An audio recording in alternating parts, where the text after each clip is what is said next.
everybody, and welcome back to the Embodied Series. Today we're gonna have this is actually our part 2 of the self-care series this month in February.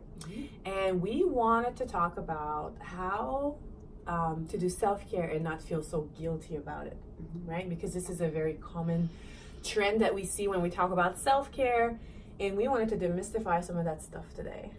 Right? So before we get started, in case this is the first time watching, my name is Melissa Jenkins, and I am the owner here at RYS Conscious Fitness. And my name is Casey Hall. I'm a holistic health educator. Yes, and then we are coming together to give you guys some really good information, hopefully, that you will enjoy in regard to wellness, self-care, and embodying all kinds of practices that will help you in your health journey, basically. So let's talk about self-care and what to do and how to not feel guilty about it.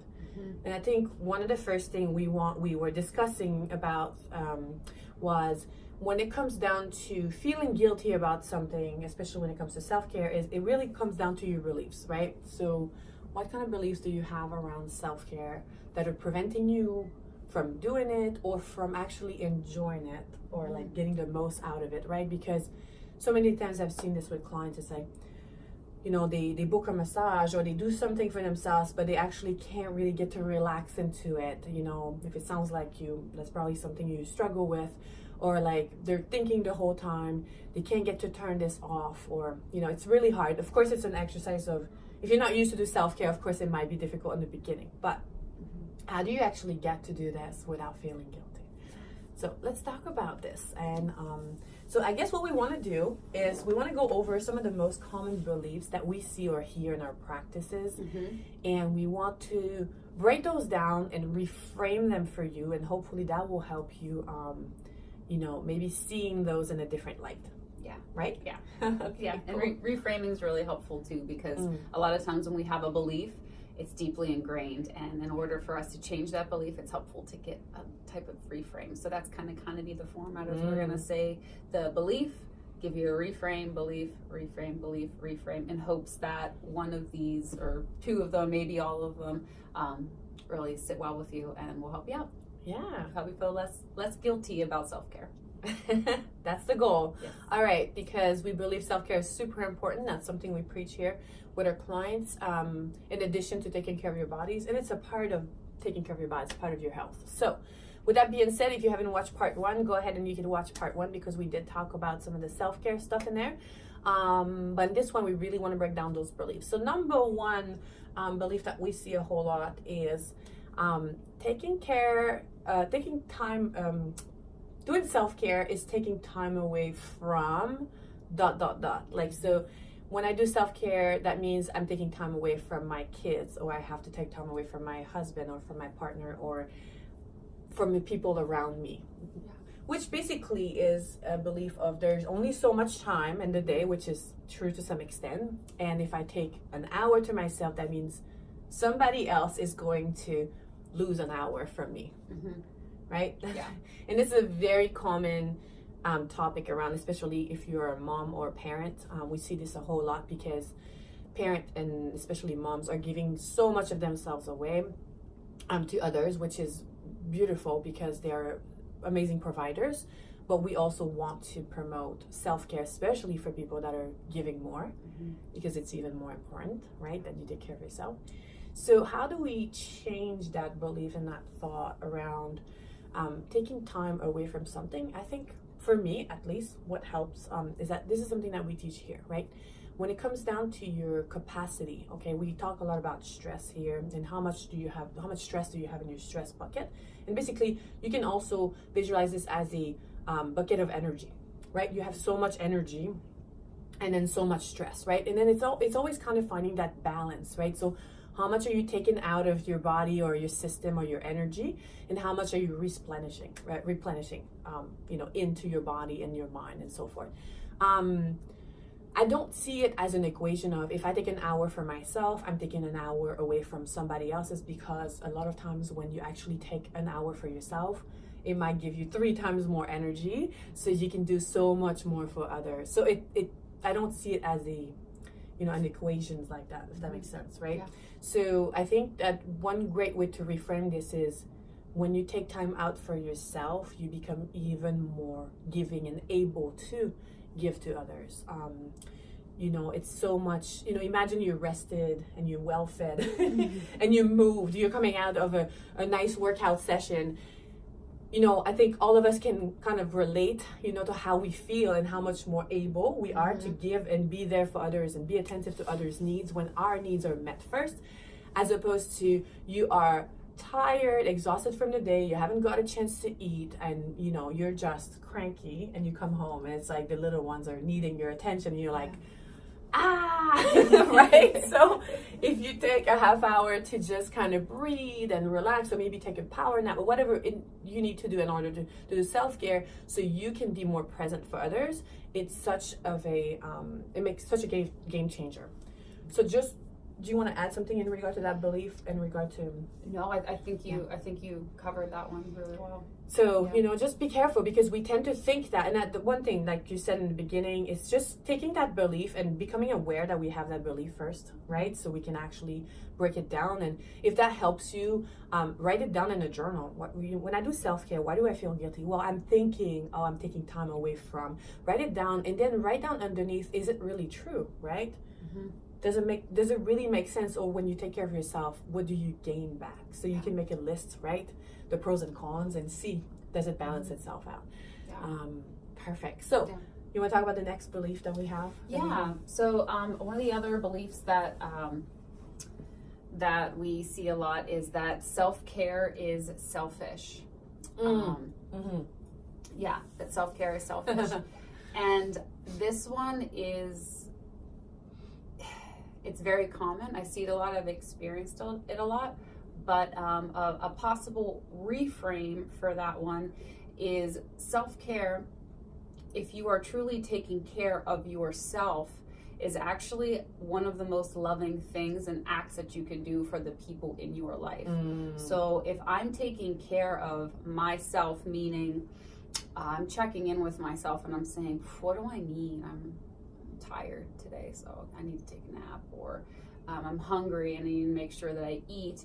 Everybody that I come in contact with, I'm going to show up as a more present, fuller version of myself, and it actually creates less work for them. Like if for example, Melissa and I have plans and we're going to go out on Saturday night, and Saturday comes, I had a long week and I'm exhausted. If I'm checking in with myself and going, wow, I could really just use an hour nap, or I just need to sit down, I just need a break, I can message her and say, hey, Melissa, do you mind if we meet an hour later, 2 hours later, whatever that might be? And if that's convenient for her, that's actually me being taking care of myself and not being selfish. That's me saying, I'm going to take care of myself so that when we show up, I'm showing up as a better version of myself. Yes. When I don't do that, if I didn't do that and I just pushed myself through, I would show up, I'd be exhausted, I'd be cranky, and the people that you're with can feel that. And so you feel the need to also help, and it's very demanding, right? And then she feels the need to, like, oh, Casey's tired, and how can I help? And it really takes away from the whole experience. And so by you as a person checking in and taking care of your own self needs and communicating that with people, I found it's actually received extremely well, and people appreciate that, because now you're taking care of all of your stuff and you're not showing up and dropping all your baggage on them because you didn't do something earlier. I love that part. This is so good. When you take care of yourself, you don't expect for others to take care of your own needs, which is, an unhealthy dynamic, but it happens a lot. So it is also a really great way to model it for others, right? So when you do it for yourself, and then, in this regard could be to your partner or friends and people around you, but I think about moms, because we do see a lot of moms in our program. As a mom, when you take care of yourself, and you teach that to your kids. And when you really think about it, would you want to teach your kids to, do self-care, right? Most of you would. I think all of us would. And so, but sometimes we don't do it for ourselves, right? We're really good at, telling our kids to take a nap or slow down or, you know, take care of themselves. But, you know, so it's a really good way to say, wow, if I do it for myself, then that's a really good way of being a role model in my life for people around me. So it's not a selfish act. It's actually a way of being a fuller person, a better version of yourself. So you could be, you know, much more pleasant to be around in a lot of ways, right? Yeah. And I think it fosters that sense of self-awareness too, absolutely. which is really important too. And I know in our previous video, if you're interested in that, we talk about body checks and the importance of checking in. But the more self-awareness you have, the more aware you are of how you're showing up to things. And that is an act of self-care. And self-love. Yeah. Very good. Awesome. Okay, so the third belief we want to talk about is, and now we see this a whole lot, is when you're doing self-care, you basically are being either lazy or not being productive. Oh my gosh. This one like really hits home with a lot of people. It's like, oh my gosh, if I'm going to go get a massage, I'm not going to get all my stuff on my to-do list done. Or we see so many type A personalities. I don't like to put people in categories, but people that are really like doing things are all about productivity and action and action and action. They never stop. And it's a constant whirlwind of like doing. And there's not a whole lot of being in that process. And, you know, and don't get me wrong, this is a very like, you know, deeper conversation, because for a lot of people that are constantly doing, it's just they're used to it, they're wired like this, and if they're not doing something, it feels like a stress response because it's uncomfortable. But you know, the fact that, you know, people might be thinking doing self-care is being lazy or unproductive just goes back to the point that they feel the need to be doing something, you know. And I want you to give me that example you were talking about, the battery. This is really cool. I like this one. So all of us have cell phones, right? You might be watching us on one right now, and we're all aware of the battery as it starts to go down in the day.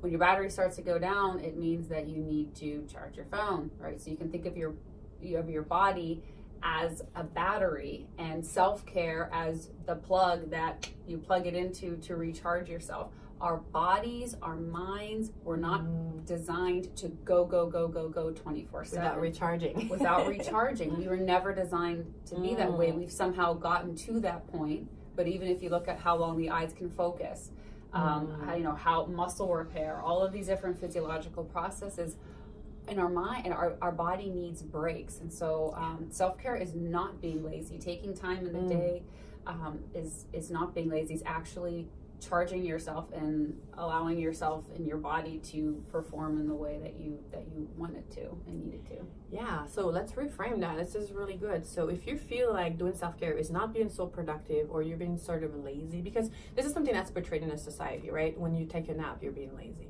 Well, it's not true. Let's just ask yourself a better question. What is the best usage of my time right now when it comes to my health and well-being? Because a lot of times people think it's, oh, I have to go to the gym and I have to do these things. It's like, no, probably right now the best uses of my time would be, if you're not feeling so great or you're feeling tired, it would be to take a nap. And that is probably the best thing you can do for your health right now, because you need to recharge your battery, right? So maybe ask yourself that question, and it's actually being productive, because you're just asking yourself, what is the most productive way of recharging or being the best version of myself, right? So if you really are that person, and I'm like this too, I love to be productive, but I've learned to do self-care, and I've learned to integrate self-care in a way that is actually helping me be more productive, right? So when you're doing more self-care and you take more time out to recharge yourself, you basically are becoming more as a person, as opposed to always be focused in the doing. It's kind of mindless. You become more mindful of who you are, and then you learn to prioritize things better because you have time to think and reassess, and you learn to get rid of things that don't serve you.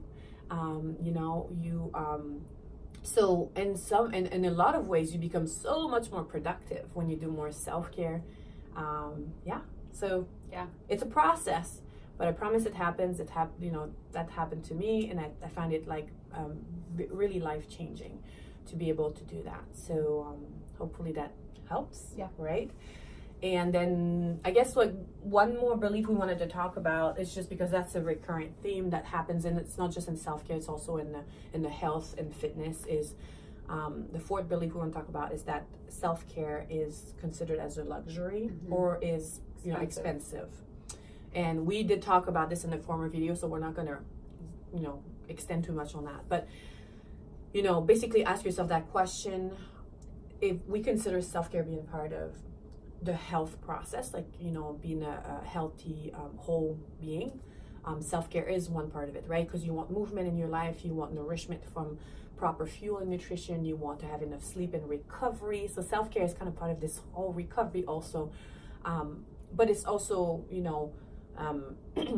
working on self-discovery and how to be more mindful of who you are, and connecting with yourself and self-love, which is part of being a healthier individual. So when you think about that, do you perceive self-care as an investment, or it's just an expense, right? So it's just a mentality around that. I like that, and I really like shifting the perspective of it being an investment, because it truly is. Your body is the common denominator in everything you do. So what better investment is there to make, and self-care is an extremely important part of that. Yeah. So, and we found that people that invest the most in themselves are the ones that are generally doing better with their health and things like that. So just think about that. That's just something to ask yourself. Go back to the part 1 video if you want to have some ideas on how to do self-care that is going to cost you $0 or very little. We have some ideas in that, and can brainstorm about that. But that's pretty much it for us. Hopefully this was helpful. We want to break down some of those beliefs to make you feel better about doing more self-care in your life. Once again, the recommendations are start small, like everything. Go slow, be progressive. Check yourself in that process. You check in with yourself in that process, and it's like anything. It takes practice and consistency to get better at. If you have any questions, try on some of these and comment. We would love to hear how these shifts of perspective affect you. If you find them helpful, we love to hear your feedback. And in terms of what's to come, as I mentioned a little bit ago, we are the common denominator in everything that we do and everyone we come in contact with. And so the theme of next month is going to be putting yourself first. Woo! Putting yourself first. And so, it's perfect continuity to after self-care. We do want to talk about this as a very important topic and why it's so important. And so stay tuned. Hopefully you love that video. Please share, like, subscribe, whatever you need to do. Ask some questions, message us if you need anything, or if you have any ideas of topics, and we would love to help you. And hopefully you found this useful. Yep. Right? Have a good time. Bye, everyone. Bye.